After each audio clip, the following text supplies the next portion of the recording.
unless there is a highly developed intellect, unless there is a highly trained mind to control itself, one can never have mukti, one can never have God realization.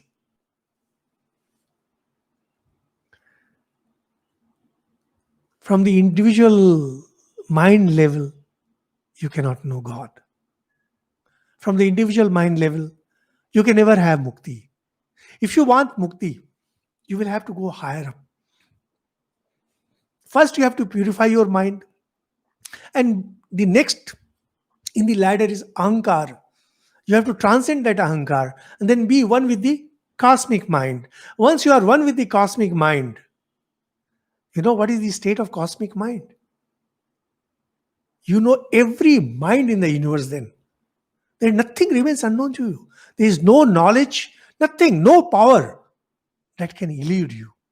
And from there, you become one with the Prakriti. If you become one with the Prakriti, can you imagine what is your power? You can create the entire universe. Absolutely fresh universe you can create. You have that power now. And then you have God realization. And then you have mukti. So, nowadays people keep on talking about Advaita and mukti and liberation. Is it that easy? No, it's not that easy, because before that, you will have the power to create the entire universe, and you will say that, no, I don't want even that. These things are very beautifully exemplified in the story of, say, Bhagwan Buddha and Mar, or Jesus and his temptation. Or those of you who might have read Tia, there you will see that Tia gets tempted. It is being stopped. You say, no, I don't want even that. And it's only then you become what you are. You don't attain anything. You have been attaining till then. After that, you become what you are. So that's the general idea about creation. Here, we mentioned the 10 organs, 10 senses, 5 senses of action, and 5 senses of knowledge. And there is mind. Now, mind has 2 aspects we had mentioned, mind and intellect. That vacillating mind and the fixed mind. That makes 12. Combined with 5 tanmatras. Tanmatras are the subtle elements.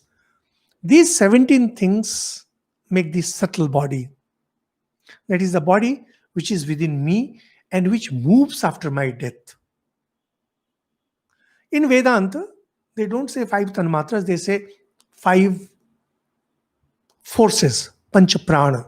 But then, of course, that's not important for us. The important thing is that when a person dies, what leaves? Mostly the mind. Mind along with the senses. And with senses, there's those subtle elements and subtle forces with the help of which it can create a new body for itself wherever it goes. And that's why when a person dies, supposing I die and my karmas are very poor, very bad, then what will happen? I might be born, say, as a snake. Now, how can I become a snake? Because I have that power, I have that wherewithal by which whatever the matter is there, the forces will suck those things and make a new body. And that's how a person becomes God. And that's how a person becomes demon. That's how a person can become anything. Because those 17 components keep moving. As you progress in meditation, the 5 tanmatras, they slowly drop. And you become one with the mind. One with the mind means you cannot identify with anything at will. What was being forced upon you, what was, you were just being buffeted in the cyclone. The way strong winds keep pushing you here and there, you are being pushed here and there. Now, nothing can push you. You are master of that, and you can become anything you want. But at that stage, you also can contemplate on your true nature. And that's what leads you to liberation. So, this is what this world is. We gave short idea of what this world is and how yoga treats at this world. Now here is this world and here I am. Here is this world. Say this pen is here and I am here. Now what happens? Remember that there is this ahankara that is just below cosmic mind, and from ahankara flows mind, senses, and on this side, subtle elements. And from subtle elements come gross elements. And the gross elements combine together to form this pen. So this pen has five elements. Those five elements themselves are made of five subtle elements. And here are my eyes. And behind the eyes is the mind. And they both unite at ahankara. Idea being, by constitution, both of them are same. By constitution, the look that this pen is giving and my eyesight, the power to look, they are essentially one and the same. Consequently, these two combine instantly. Suppose you have a mix of water and oil, and you have two glasses, mixture of water and oil. If you mix them, water goes towards water and oil goes towards oil. Just like that. Any object that has a sight to offer, not every object has a sight to offer, although the sight element is present there, maybe in a rudimentary form, it will immediately be attracted by the eyes. And eyes, it will send the signal through the nerve currents to the brain center, which is indriya, and that idea will be processed by the mind. Mind being born of the sattva particles, and these elements being born of the tamas particles of the same things, their parents are same. They are just like brothers. The knowledge is formed. But how this knowledge is formed? That's something very, very, very interesting. And the whole of philosophy, both Western, Indian, Chinese, all these philosophies, they are born from this point. When I see this pen, is it a subjective reality or is it an objective reality?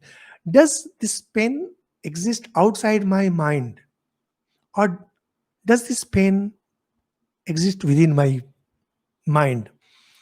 Objective, those who follow objective reality, they say that the pen exists outside. It actually exists. Those who believe in subjectivity, they say that no, this pen is within my mind. And there have been great philosophers on both sides. Swamiji very strictly, and throughout his works, he takes up the middle approach, and yoga also takes this middle approach, where it's kind of subjective objective duality. This pen indeed exists outside of me, no doubt, but the signal that comes to my mind makes my mind react. This reaction is vritti minded. So we have not been kind of entertaining you or serving you with stupid and unnecessary information. No, it's not that. They are related. Now, mind throws its reaction. Why? Because just like spring wants to stay in its state. If you pull it or push it, the moment that force is removed, it wants to regain its normal state. When you throw a piece of stone, when you throw a stone in a lake, its calmness is disturbed. Now it wants to regain its calmness. Ripples are born because of that.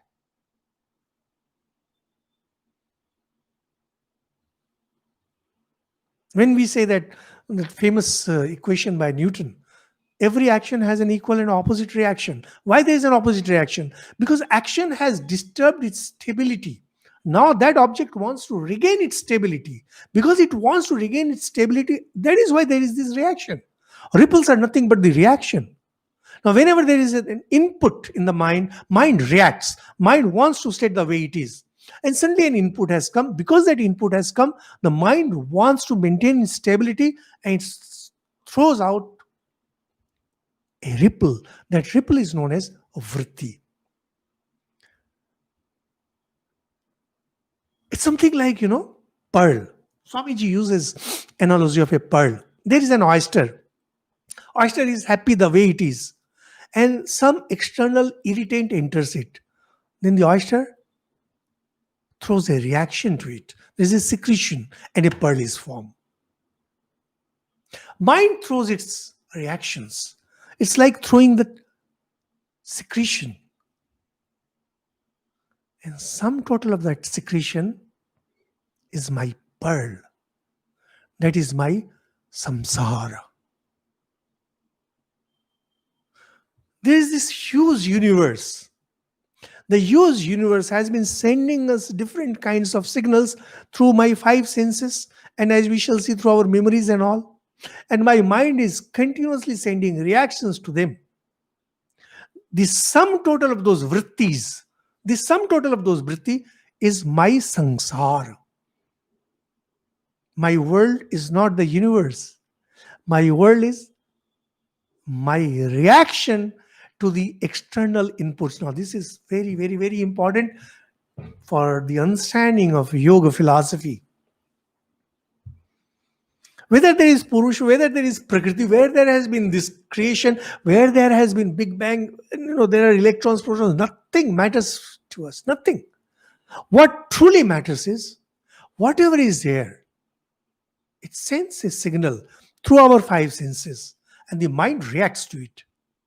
That this reaction is like secretion of the oyster, which makes the formation of a pearl possible. The sum total of these vrittis, these reactions of the mind, this is our samsara. So, can anyone ever know this world? Can anyone know this universe? Just not impossible. It's just not possible. Why? Because you can never know the world. See, we may say that treat the things the way they are.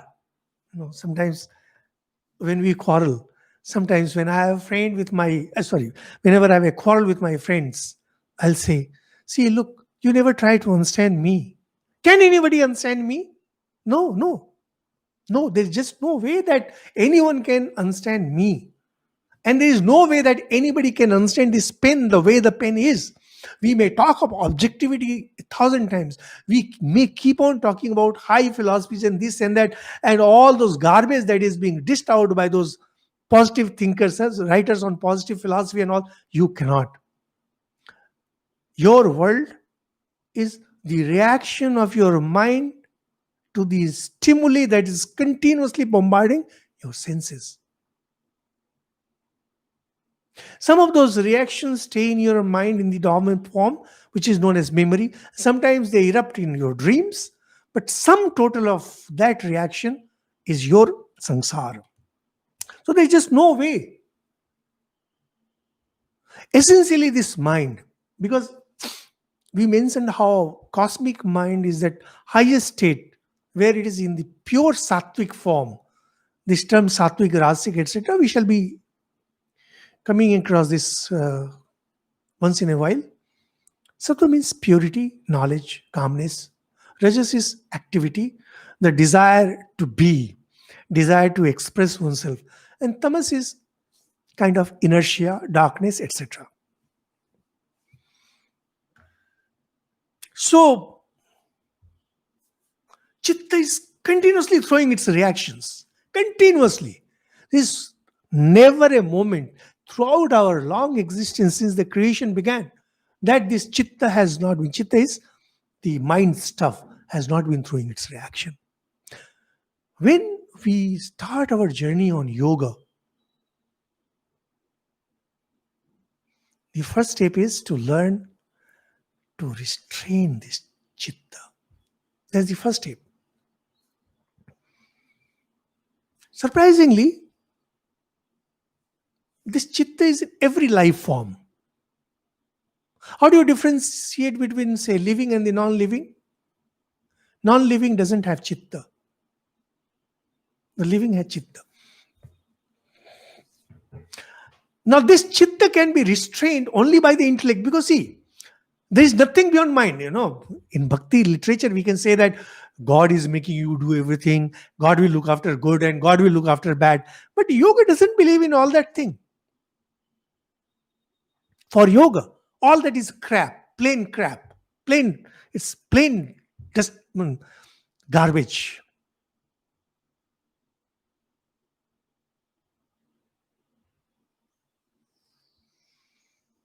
What yoga says that you are what your vrittis are. Restrain it. How will you restrain it? God is not there to help you. Guru is not there. Nobody can help you. You alone can help. How are you going to help yourself? Through your intellect, the determined mind power. That is buddhi. If you might remember, mind has four aspects: the chitta, which is the mind stuff. There is mana, vacillating. There is the intellect, the trained mind, and ahankar, where you identify yourself with the object. Basically, they use buddhi and mana, that is vacillating mind and the firm mind.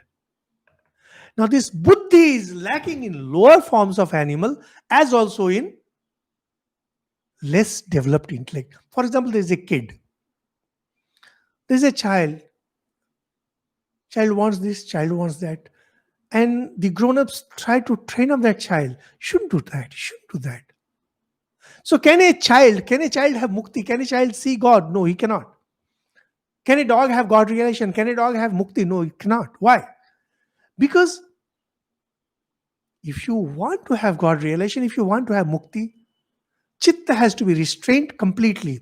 If you might remember the sutra that we have been discussing, chitta vritti nirodha. Yoga, what is yoga? Chitta vritti nirodha. How do you do? How do you do that nirodha?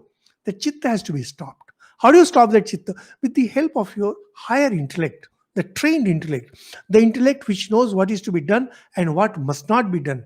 With that, the power to restrain the chitta.